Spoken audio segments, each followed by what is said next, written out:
Samantala pa rin mga kasama, mas mapapabilis na ngayon ang pagbabayad ng claims ng Philippine Health Insurance Corporation of PhilHealth.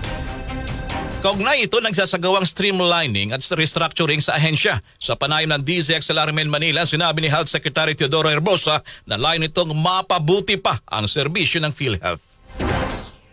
Since last year, nakikipag-trabaho kami sa GCG, no, sa Government Corporate Council, ang GOCs ng government para ma-reorg ang PhilHealth at gumanda ang palakad nito. Nagsang-ayon naman, inaral yan na mahabang pag-aaral at nagbigay na sila ng mga iba't ibang suggestion para mapaganda at maging efficient ang pagpapatakbo ng PhilHealth. Yan ang isa sa mga gusto natin ma-correct, ma-improve yung pagbayad sa ating mga ospital, sa ating mga doktor para gumanda lalo ang serbisyo sa ating mga both public and private hospitals. Kasi ang PhilHealth po ang ating pinakamalaking financier ng ating universal healthcare.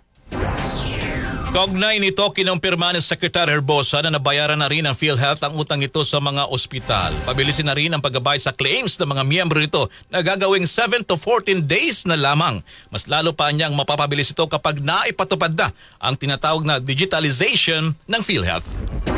Nagbayad kami ng mga utang na hindi nababayaran for many years. Nag-approve ang board ng resolution para dyan. At pinabibilisan itong ating bagong president and CEO, si Edwin Mercado, na pinabibilisan ang target na by 7 days. Ngayon yata nasa 14 days, 7 to 14 days, nababayaran na yung ating mga claims. Alam niyo naman, ang dami naming benepisyo na tinaas yung bayad from the case rates na almost 50% plus 30% inflation change. Pagkatapos yung ating mga heart attack package, yung ating dialysis, mga napakataas na yung binigay namin at halos wala ng copay, tinatawag na copay or wala nang babayaran pa yung ating miyembro sa mga serbisyong iba. Mga kasama, yan si Health Secretary Ted Herbosa sa panayam ng DZXL RMN Manila.